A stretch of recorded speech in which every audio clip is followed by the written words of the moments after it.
We was on the bottom, yeah. Now we headed to the top, new level. On my level, don't see anybody, I don't see them. This right here could never stop, this could never stop. Ay, this right here could never stop. Hold up, nah, nah. Ay, this right here could never stop. Hold up, nah, nah. Ay, this right here could never stop. Hold up, nah, nah. Ay, this right here could never stop. Hold up, nah, nah. One time, ay. I live on the job, right? Yeah, I'm always at work, right? Real people stay by me, right? Haters wanna do hurt, right? Know they tryna stop me, right? Drag my name through dirt, right? I don't feed into the hate, right? I just answer with a smirk, facts. I feel so. Hey, what's going on, Charles? How you doing, brother? So we just finished going over with our brother Cedric, the image of Christ, because the image of Christ that we have today is a white image. So we're explaining why we have that white image. And one of the reasons is because we don't read out of the Bible. No. We don't read out of the Bible. It's the Moors book. The Moors book. There's a reason why we don't read out of the Bible. But I see something going on with you too, Sid. I mean, what's your name? Charles. Charles and Cedric. All right. So Charles, Mr. Charles, I see you got a cigarette in your James. pocket. I see you got a cigarette. Why do you smoke? No, I mean the Moors. No, it's the Moors. No, Phineas. No else. You don't have an answer? You don't have an answer. Not a legitimate answer. Okay, so when did you start smoking? How old were you? About 15. 15? How old were you when you started smoking, Sid? How old were you when you started smoking? 20? He started at 15, you started at 20. Usually we smoke because we follow peer pressure. Right. We see other people doing it. We think it's cool. Especially back in the days. I grew up in the 80s. Every commercial, every movie, somebody was smoking a cigarette. Everybody in the hood had a cigarette or had a joint in their mouth. Either or. So you thought a lot of times we follow a multitude. Yeah, that Exodus. Yeah, Exodus real quick. And then we're going to go back to 1 Corinthians. Because one thing we got to understand is we are not supposed to be following man. We should be following God. That's right. And God doesn't want us smoking. Because you know what happens when you smoke? What's some of the things that can happen when you smoke? You get cancer. You agree? Exodus 23 and 2. Read it. The book of Exodus, chapter 23 and verse 2. Bring it out. Thou shalt not follow a multitude to do evil. You shall not follow a multitude to do evil. Because a lot of us, we deal with peer pressure. So that's the reason why we do certain things. Right. Because a multitude did it, and we follow right behind them. Now, Right. 1 Corinthians. Read. This is the book of 1 Corinthians. Because one thing I can tell you right now, the blacks and Hispanics, we're a bunch of followers. Right. We trendsetters, but we followers at the same time. Bring it Because out. whatever we see on TV, whatever we hear, we just go with it. Right now, we got the white man in our mind. Right. That's who's inside of our brains to this day. Teach 'em, But huh? we don't even realize it. Because we've been so destroyed that we don't understand that we're God's chosen people. That we're the That's right. Israelites. Because what tribe you come from, Cedric? Yeah. No, we brought it out to you. What tribe was it? Which tribe do you descend from? Judah. What tribe do you descend from on this side, sir? Mr. Charles.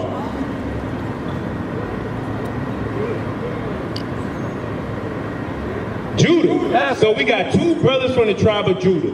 Now, let's see what God commands our brothers from the tribe of Judah not to do. Read. This is the book of 1 Corinthians, chapter 3 and verse 16. Bring it out. Know ye not that ye are the temple of God? Don't you all know that y'all the temple of God? That you guys were created in the image of God?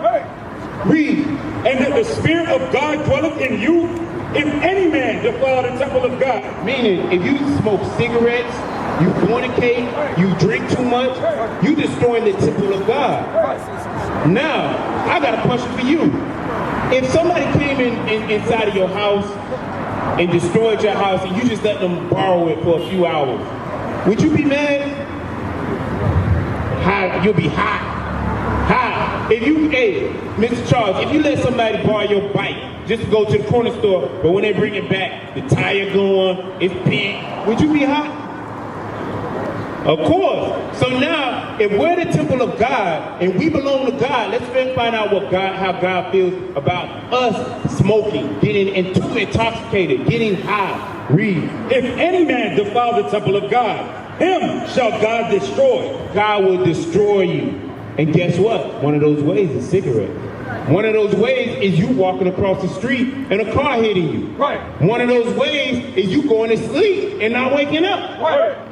And that's God being nice if he take you out that way. Because at least you didn't have to feel the pain. Right. But God said he can destroy you at any time. Read. Him shall God destroy. For the temple of God is holy, which temple ye are. You are the temple of God. So it's commanded that for you to be holy. Right. That is a commandment. Because do you both want to make it into the kingdom of heaven? Get that for me. Give me Matthew 19. Because if you want to make it into the kingdom of heaven, there's requirements. If you work a job, do jobs have requirements? Jobs have requirements. So God is God is the creator of all things. God has requirements too. So your job is just copying the appointment that God gave us. So if you have requirements at your job, would you follow the requirements? If you want a job, your job paying you, I'll say $50,000 a year. Would you follow the requirements of your job to keep it? Yes, you would. So right now, God is telling you He's going to give you the kingdom of heaven. Are you going to follow the requirements God gave you to get into the kingdom of heaven? Okay, read. Matthew chapter 19 and verse 16. Bring it out. And behold, one came and said unto him, Good master, what good thing shall I do that I may have eternal life? And he said unto him, Why callest thou me good? So the question is, how do we get eternal life? How do we get into the kingdom of heaven? Read. There is none good but one, that is God. But if thou wilt enter into life, keep the commandments. If you want to enter into life, keep the commandments. So one of the commandments is you shouldn't be smoking. Are you going to keep that commandment, Mr. Charles?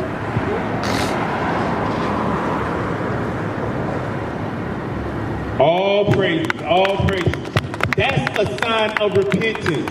Just that by itself. What is that, Luke 15? Where it says the angels in heaven rejoice? That's Luke 15, the 15 and 9, I think it is. Try that. Because you guess what? You doing that is a sign of repentance. Him doing that means that he cares more about his life than a cigarette. That's right. That means he cares more about God than a cigarette. Right. Because, you know, all of us up here, like I said, some of us up here do the same exact stuff. But we have to repent. We have to start somewhere. You taking the first step. Read. Luke chapter 15 and verse 10. Likewise I say unto you, there is joy in the presence of the angels of God over one sinner that repenteth. Meaning the angels are cheering right now. Right. The angels are so proud of you for doing that one thing. That one thing. Because the angels know one thing that we're going through. That we're being oppressed. That we've been brainwashed. That we've been lied to. But you know what? The angels said over one that repented, they have joy. They are proud of you. Now I got another question for you guys. It's a quick question. Why did this happen to us? Why did we go through this? Slavery. Why did slavery happen to us? Do you know, Charles? No clue? Do you know? Why slavery happened to us? This one, the transatlantic slave trade that took place in 1619. Yeah, why did it happen? Do you know? You don't have a clue. So, you not knowing, we're going to show you why it happened to us. Get that for me? Read. This is the book of Deuteronomy, chapter 28 and verse 15. But it shall come to pass, if thou wilt not hearken unto the voice of the Lord thy God, to observe, to do all his commandments and his statutes which I command thee this day, that all these curses shall come upon thee and overtake thee. Now, before I break it down, what does that mean? What we just read. You on, Mr. Charles? You have a clue? Were you paying attention? Take these, read. Deuteronomy chapter 28 verse 15. But it shall come to pass, if thou wilt not hearken unto the voice of the Lord thy God, If you don't listen to the Lord your God, read, to observe, to do all his commandments. meaning do is an action word. Meaning you have to do God's commandments. Not say it's in my heart. Because that's what the church folks say. They say God is in my heart. No, God says you got to do. Read. To do all his commandments and his statutes, which I command thee this day, that all these curses, All these what? all these curses, All these what? all these curses. Now, is a curse a good thing or a bad thing? Huh? It's the worst thing. So God said, if we didn't do his commandments, all these bad things, all these horrible things will come upon us. Right. Now, the question is this a horrible thing? Was slavery horrible? Us forced to pick cotton, our Hispanic brothers forced to pick tobacco, sugar cane, our brothers in Haiti, in the islands, they were forced to pick cotton, and no, not cotton, they were forced to pick tobacco, sugar cane also. Was that a good thing or a bad thing? No, Lisa. That was a horrible thing, but that was a curse from God because we did not keep his commandments. So, we're going to go for one curse. I want to ask you a question. How did we get to this side of the earth, the so-called blacks?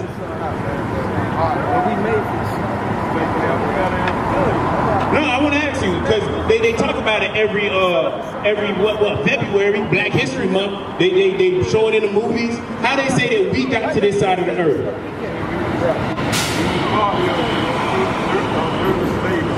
On what? What did they bring us over on?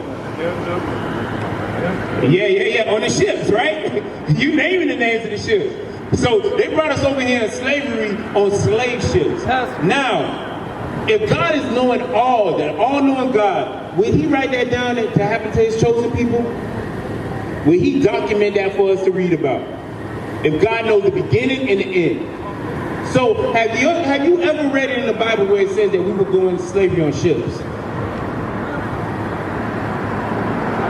Have you? We won't read it for you. Because God is knowing all. Read it. Deuteronomy chapter 28 verse 68. Bring it on. And the Lord shall bring thee into Egypt again with ships. So God said he will bring us into Egypt. Egypt is another word for bondage. Right. Another word for bondage is slavery. Right. Because when we were in Egypt, I'm going to ask both of y'all brothers, what were the Israelites doing in Egypt, the Hebrews? Were they in high positions or were they in servitude? They were in servitude. It says that they did hard rigor. The same thing that we're in servitude right here in America is the same thing that we're reading about in the Bible that's going to happen to us again. Right. Again. Deuteronomy chapter 28 verse And this time when you see Egypt, replace it with the word slavery. Deuteronomy chapter 28 and verse 68. Bring it on. And the Lord shall bring thee into slavery again with ships by the way whereof I spake unto thee. Thou shalt see it no more again. Meaning the way God said it's going to happen, it's going to happen. In our homeland, we will not see it again. Right. Because a lot of us think we African. If we African, have we been back to Africa? Bring it out. If we Egyptian, have we been back to Egypt? Teach them up. We have not been back. Right. We have not at all. Read. And there ye shall be sold unto... Wait. It said, there, once those slave ships stop, hold this sign up. It said, no matter where those ships stop, it said there in America, in the islands, in South America, in China, wherever those slave ships stop, it said, and there, read. And there ye shall be sold unto your enemies. It said we will be sold unto our enemies. Now the question is, who sold us? The question is, it's self-explanatory. Who sold you? That's what I'm asking you. Who sold you? Who sold us in slavery? Well, the white man. So God is telling you that's your enemy. Right. The East Indian man is your enemy. Right. The Arab man is your enemy. Right. The Chinese man, Japanese man, they are your enemy. Bring it up. Right. Those are your enemies. That's fine. But you know why you don't know they're your enemies? Get Psalms 83.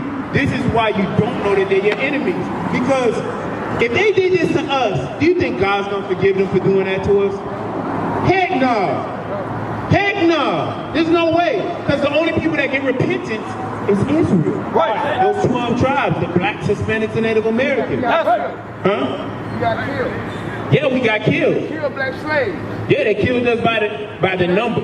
Killed black slaves. Yeah, they killed black slaves. And they killed, more than black slaves, they killed God's chosen people. Right. That beyond that, they killed God's chosen people, the Israelites, which you both brothers are. Right. Read. Psalm chapter 83 and verse 1. Bring it on. Keep not thou silence, O God. Hold not thy peace. And So now, King David has said, God, don't keep silence. Don't hold your peace against those that did this to us. Read.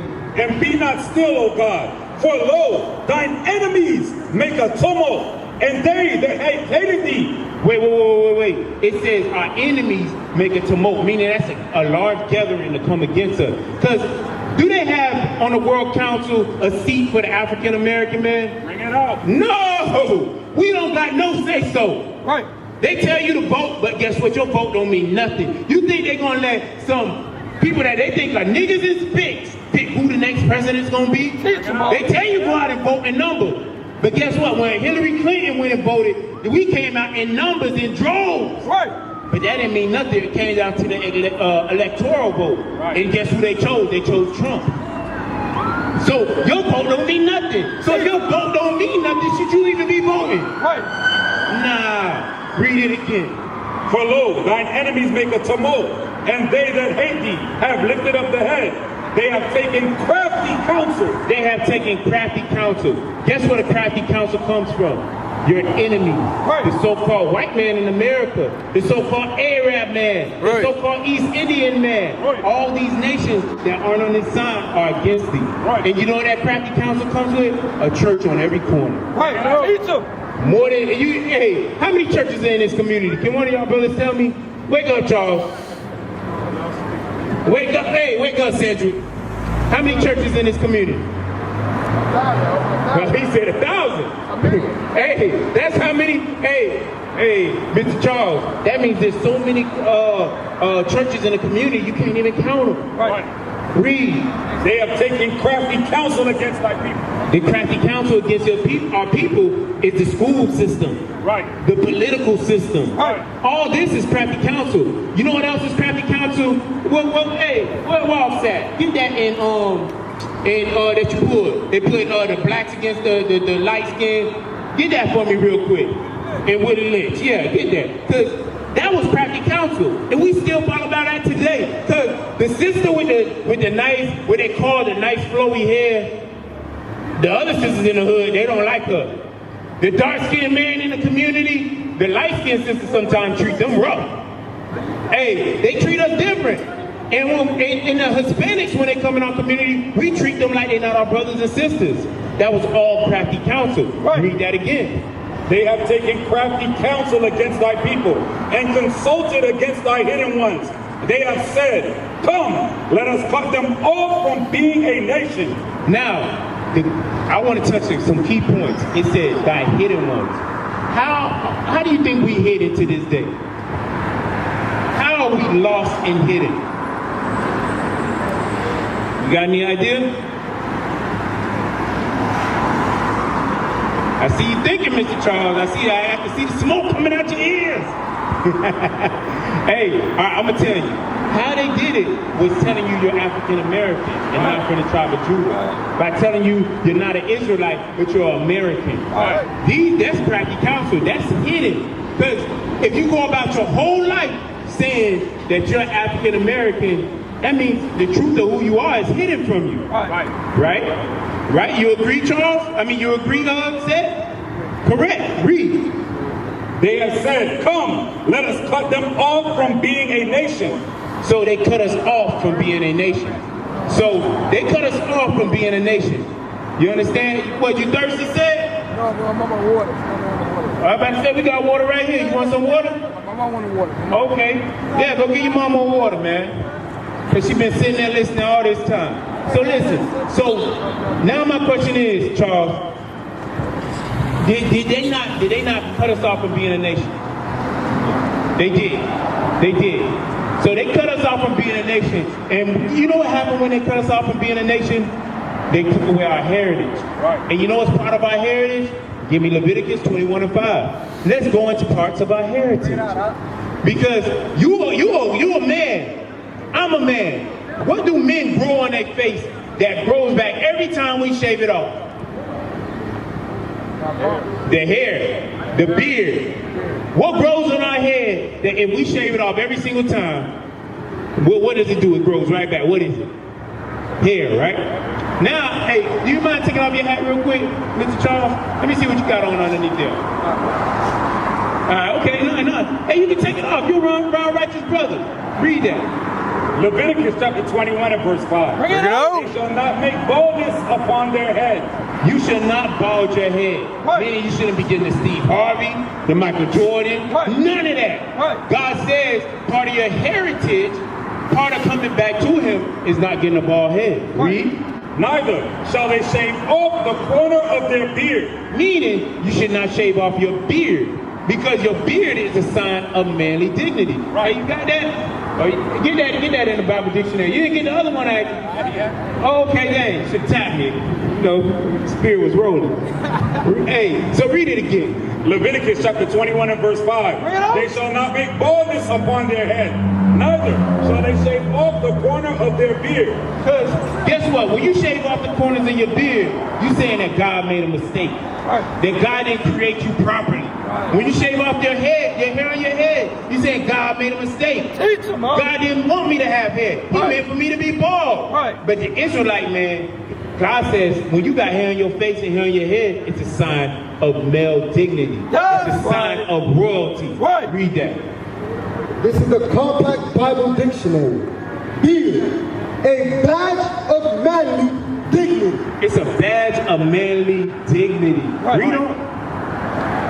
As a sign of mourning, it was the custom to pluck it out or cut it off. The Israelites were forbidden to shave off the corners of their beard. Forbidden, meaning it was not allowed. Right. Meaning God is not pleased when we cut off our beards. Right. It does not please God. You got your beard, but do you shave your head?